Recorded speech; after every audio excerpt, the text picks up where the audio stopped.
हैं, blood vessels हैं, उसमें जो ब्लड है वो ज़्यादा क्लॉट ना हो। अगर क्लॉट हो गया, वहाँ पे क्लॉट्स बन जाएंगे तो प्लाक फॉर्मेशन हो जाएगी। वो जो प्लाक फॉर्मेशन है, जो कॉर्नरी आर्टरीज़ है, वहाँ पे क्या करेगी कि ब्लड को इजीली फ्लो नहीं होने देगी, उससे कोलेस्ट्रॉल लेवल बढ़ेगा। कोलेस्ट्रॉल लेवल बढ़ेगा तो वहाँ पे इश्केमिक हार्ट डिसीज़ के चांसेस हो जाते हैं। ठीक है, next is the classification. Heading डालो क्लासिफिकेशन। एंटीकोगुलेंट्स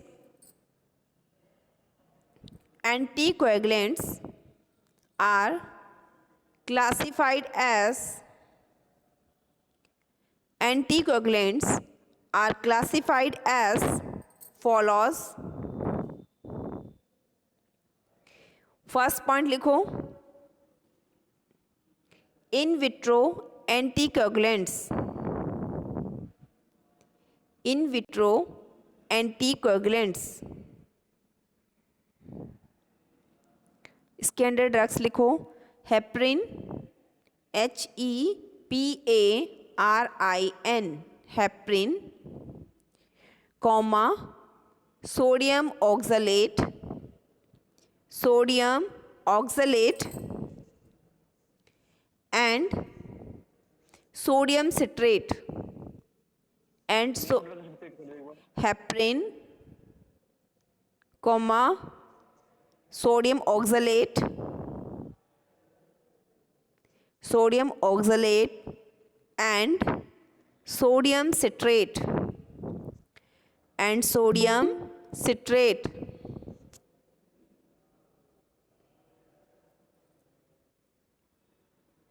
सेकेंड पॉइंट पे लिखो, in vivo anticoagulants, in vivo anticoagulants,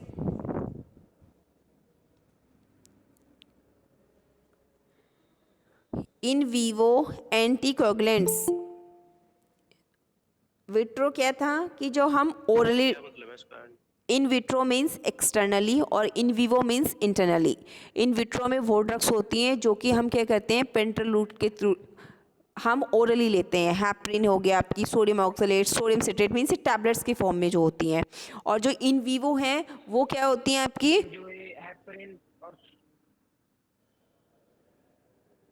बोलो देवांशु, वो सोडियम ऑक्सलेट ये एक्सटर्नल है।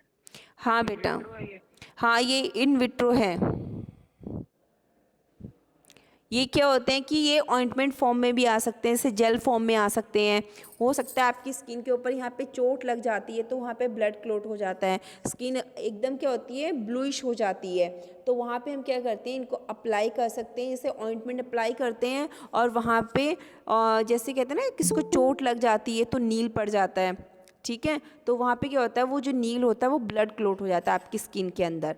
सिर्फ क्या रहता है कि वहाँ पे आपकी स्किन जो है वो फटती नहीं है, अगर स्किन फट जाती तो ब्लड बाहर आ जाता। वो स्किन के नीचे, स्किन की लेयर के नीचे ब्लड होता है, वहाँ पे वो क्या होता है इकट्ठा हो जाता है, उसका क्लॉट सा बन जाता है। तो वहाँ पे हम क्या करते हैं, ये हेपरिन, सोडियम ऑक्सलेट, इनकी ऑइंटमेंट फॉर्म में आते हैं और हम इनको अप्लाई कर देते हैं जिससे कि वो ठीक हो जाता है। ठीक है, इन वीवो में क्या होता है, इंजेक्शंस होते हैं, इंजेक्टेबल्स, तो वहाँ पे जो हेपरिन है वो इंजेक्शन की फॉर्म में भी आता है। ठीक है, इन वीवो में लिखो हेपरिन, ब्रैकेट में लिख लेना इंजेक्टेबल, इंजेक्टेबल, हेपरिन ब्रैकेट में लिखना इंजेक्टेबल। हेपरिन यानी कि हम ओरली भी ले सकते हैं, एक्सटर्नली अप्लाई भी कर सकते हैं और उसका इंजेक्शन भी आता है, तीनों फॉर्म में होता है हेपरिन। नेक्स्ट लिखो कोमेरिन डेरिवेटिव्स। कोमेरिन क्या है आपका, न्यूक्लियस है, मोइटी है। कोमेरिन डेरिवेटिव्स, इसके अंदर ड्रग लिखो वारफरिन, वारफरिन।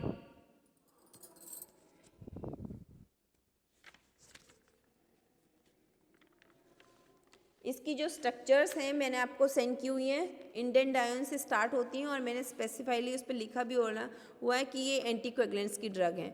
तो एक पेज छोड़ दो इसकी जो है स्ट्रक्चर्स को ड्रॉ करने के लिए। I have already sent you, okay.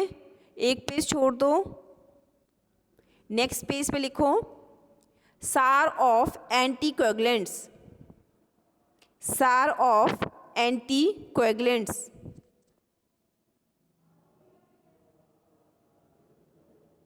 Done. Third year. Ji ma'am.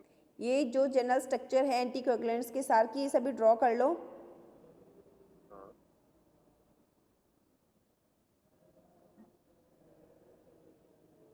Camera ऊपर कर लो।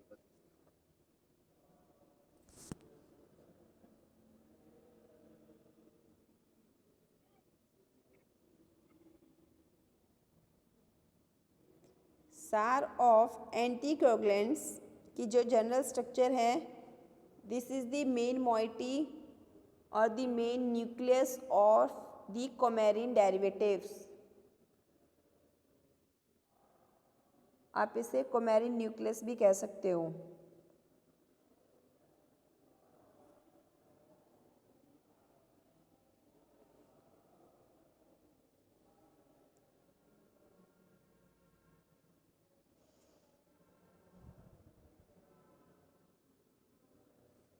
कोमेरिन क्या होता है वैसे?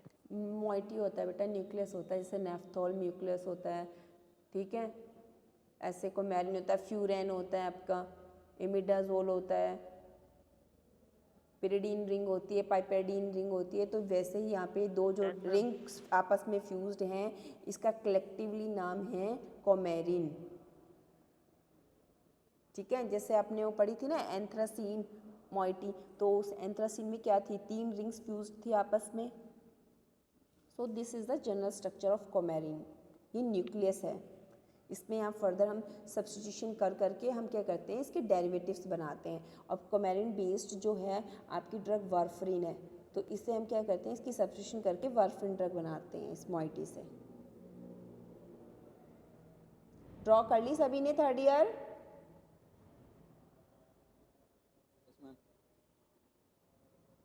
Third year Tushar, Vishalpal, Shivam, Saqib. Yes ma'am. ठीक है, तो आप लिखो दी सार इज बेस्ड ऑन दी सार is based on the coumarin derivatives. The SAR is based on the coumarin derivatives. इसका फर्स्ट पॉइंट लिखो, when R1, अगर हम R1 की सब्स्टिट्यूशंस करते हैं, when R1 is equal to प्रीडिनाइल, प्रीडिनाइल क्या है,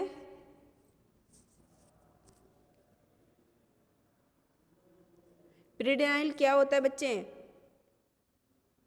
पिरिडीन रिंग देखिए सभी ने, कैसी होती है पिरिडीन रिंग? एक बेंजीन में क्या होती है, नाइट्रोजन होती है, और उसी की एक कार्बन, उसी रिंग की एक कार्बन आगे फर्दर सब्स्टिट्यूशन में हो तो वो क्या कहलाती है, पिरिडिनाइल। क्योंकि जो YL होता है वो YL यही शो करता है कि आपकी जो पिरिडीन रिंग है वो सब्स्टिट्यूशन में है, ठीक है। पिरिडिनाइल कोमा हेट्रोसाइक्लिक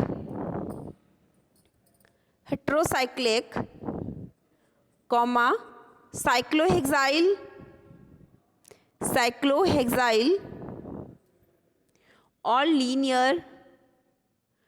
और linear aliphatic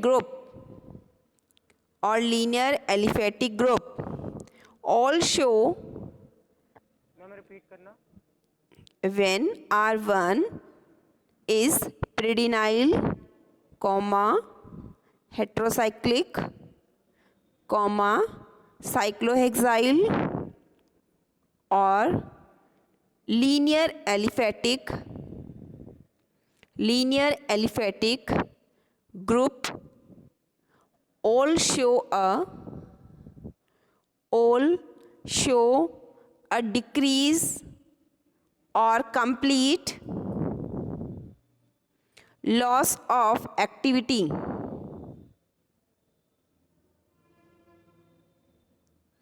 all show a decrease or complete loss of activity।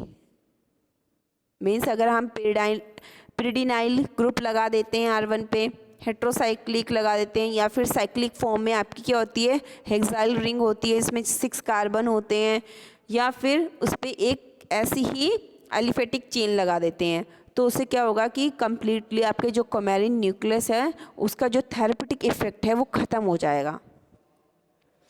Second point लिखो, व्हेन R1 व्हेन, मैम हाँ जी बेटा, ऑल्सो के बाद से शुरू बोल दीजिए। all show a decrease or complete loss of activity। all show a decrease or complete loss of activity। Second point लिखो, when R1 is equal to ethyl, comma N propyl, ethyl, comma N propyl, comma hydroxyethyl,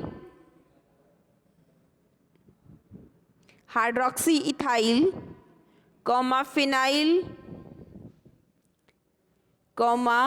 phenyl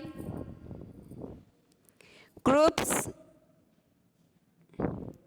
show enhancement of activity। show enhancement of activity।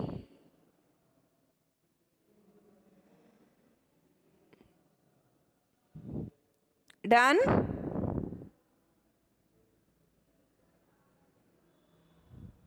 Yes ma'am. इतनी late आओगे मैं आप किसी को allow नहीं करूँगी। When R1, I'm repeated again, when R1 is ethyl, अगर हम R की जगह जो है उसकी सब्स्टिट्यूशन कर देते हैं, ठीक है, इथाइल ग्रुप लगा लेते हैं, या फिर एन प्रोपाइल, या फिर हाइड्रोक्सिल इथाइल, या फिर फिनाइल ग्रुप लगा देते हैं, तो उससे एक्टिविटी बढ़ जाती है।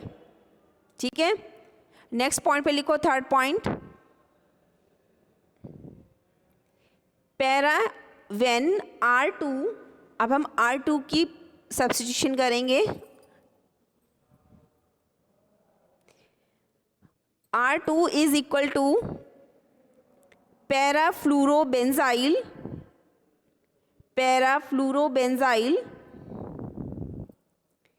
Compound give optimum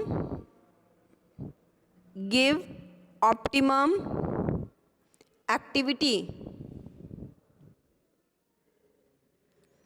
when R2 is equal to parafluorobenzyl compound give optimum activity,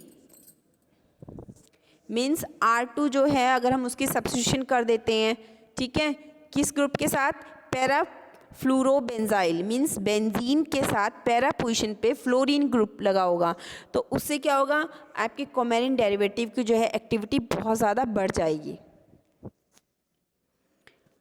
next लिखो, R2 is equal to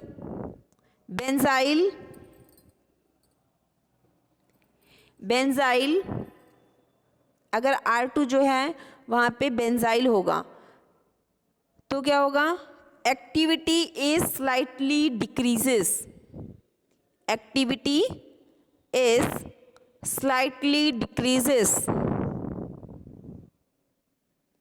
activity जो है वो कुछ कम हो जाएगी, उसकी थेरेपेटिक इफेक्ट कम हो जाएगा, मीन्स पूरी तरह कंप्लीटली लॉस नहीं होगा, डिक्रीज हो जाएगा।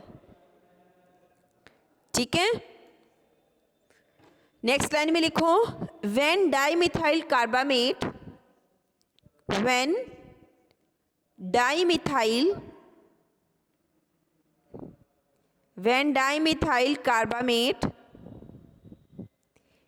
moiety is introduced, I'm repeated again, when dimethyl carbamate moiety is introduced at R3 position. At R3 position, activity is increases. Activity is increases.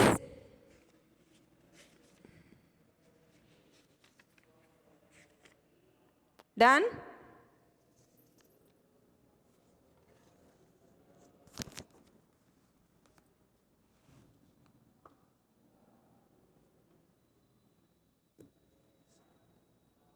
हो गया सभी का?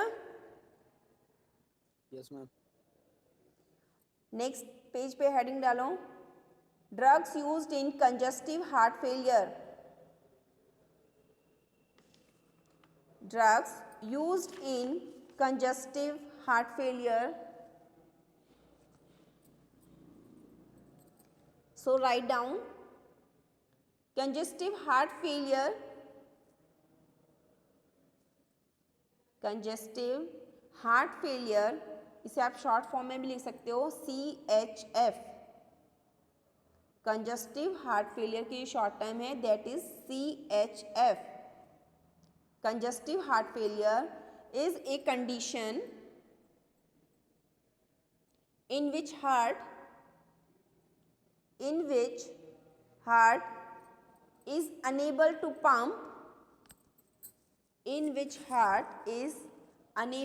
pump, sufficient blood.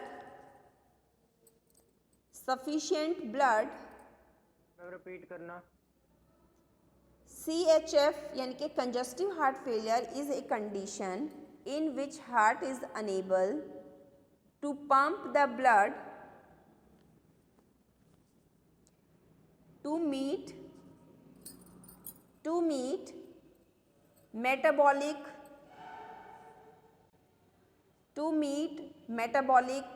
demand of the body.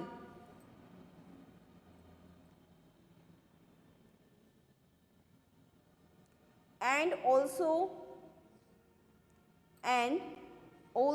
unable to receive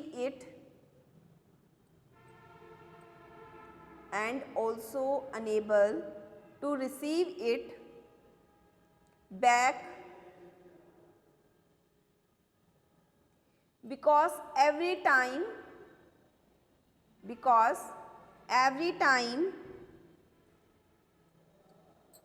after a systole,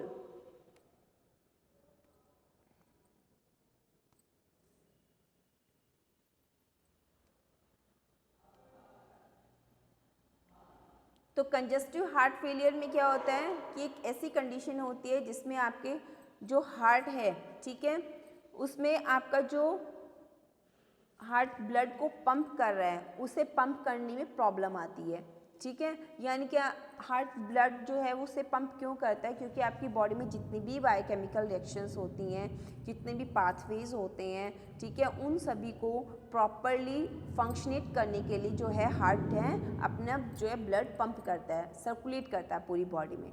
लेकिन ऐसी condition जिसमें कि आपका heart जो है सिस्टोल में क्या होता है कि आपका जो हार्ट है, हार्ट के अंदर ब्लड चला जाता है, ठीक है. जब वो फिल हो जाता है ब्लड लेने के बाद, उसके बाद आपका जो हार्ट है वो कॉन्ट्रैक्ट करता है. तो यहाँ पे लिखा हुआ है कि जब सिस्टोल के बाद आपका जो हार्ट होता है, सिस्टोल में क्या होती है, कॉन्ट्रैक्शन होती है, फिर उसके बाद क्या होता है, डायस्टोल होता है. डायस्टोल में क्या होती है, रिलैक्सेशन होती है. तो रिलैक्सेशन में क्या करना होता है, उसने ब्लड सर्कुलेट करना होता है, छोड़ना होता है. तो वहाँ पे उस कंडीशन पे प्रॉब्लम आती है जिसे हम क्या कहते हैं, CHF, congestive heart failure. Means heart ने ब्लड तो रिसीव कर लिया, ठीक है, और कॉन्ट्रैक्ट भी हो गया, लेकिन जब डायस्टोलिक वाली कंडीशन आ रही है वहाँ पे उससे प्रॉब्लम होती है, ठीक है. और वहाँ पे हार्ट किस लिए पंप करना होता है ब्लड को, ताकि आपके जितने भी मेटाबॉलिक कंडीशंस हैं बॉडी की वो फुलफिल हो जाएं. तो इसके लिए हम क्या करते हैं, हम टेस्ट प्रेफर करते हैं, डायग्नोसिस टेस्ट, ठीक है. So write down diagnosis test. First point में लिखो chest x ray.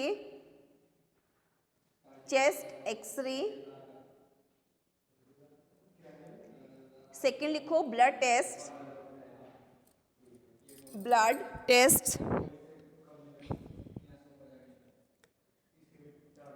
Third point electrical tracing of blood, electrical tracing of heart, electrical tracing of heart क्या कहलाती है आपकी थर्ड ईयर, इलेक्ट्रोफिजियोलॉजी, जिसे हम शॉर्ट फॉर्म में क्या बोल देते हैं ईसीजी, जी ईसीजी करते हैं, ठीक है। ईसीजी में क्या होता है आपकी जो इम्पल्स जनरेट करता है आपका हार्ट, ठीक है, उसके हम क्या करते हैं इलेक्ट्रिकली उनको ट्रेस करते हैं कि उसमें ने हार्ट ने जो कंडक्शन के थ्रू जो इम्पल्स जनरेट किए वो कैसी आ रही हैं, ठीक है। Electrical tracing of the heart, bracket में लिख लो ईसीजी, ईसीजी सभी को पता है ना, इलेक्ट्रोकार्डियोग्राम इसकी फुल फॉर्म होती है, इलेक्ट्रोकार्डियोग्राम। फोर्थ पॉइंट पे हम क्या करते हैं अल्ट्रासाउंड करते हैं, फोर्थ पॉइंट में लिखो ultrasound of the heart, ultrasound of the heart उसे क्या कहते हैं, अभी तक सभी को ये पता होगा अल्ट्रासाउंड तो सिर्फ पेट का होता है, कहीं स्टोन वगैरह तो नहीं हो गए है ना, पथरी वथरी तो नहीं हो गई। इसी तरह अल्ट्रासाउंड हार्ट का भी होता है जिसे हम क्या बोलते हैं इको, ECHO, इको, इसे हम क्या कहते हैं echocardiogram, echocardiogram.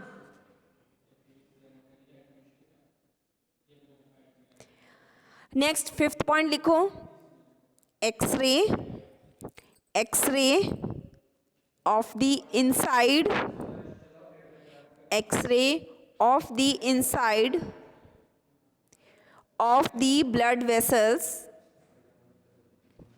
of the blood vessels, bracket में लिख लो एंजियोग्राम, एंजियोग्राम इसे हम एंजियोग्राम कहते हैं। मीन्स आपकी जो ब्लड वेसल्स होती हैं वहाँ पे हम ये चेक करते हैं कि वहाँ पे कुछ फैटी एसिड्स जो हैं उनके क्लॉट फॉर्मेशन तो नहीं हो गई है, कोलेस्ट्रॉल लेवल बढ़ तो नहीं गया है, तो उसको हम क्या बोलते हैं angiogram.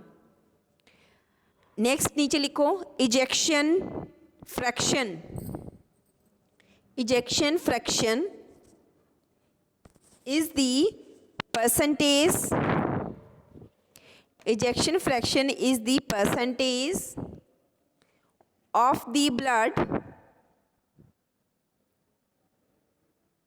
that pumped out, that pumped out of your heart, of your heart during each beat, during each beat. क्योंकि जब आपका हार्ट क्या करता है बीट करता है तो हर बीट में वो कितने परसेंट जो है ब्लड को क्या करता है पंप करता है, उसको हम क्या बोलते हैं इजेक्शन, कि कितने परसेंट उसने इजेक्शन किया है ब्लड का, ठीक है, that is known as ejection fraction.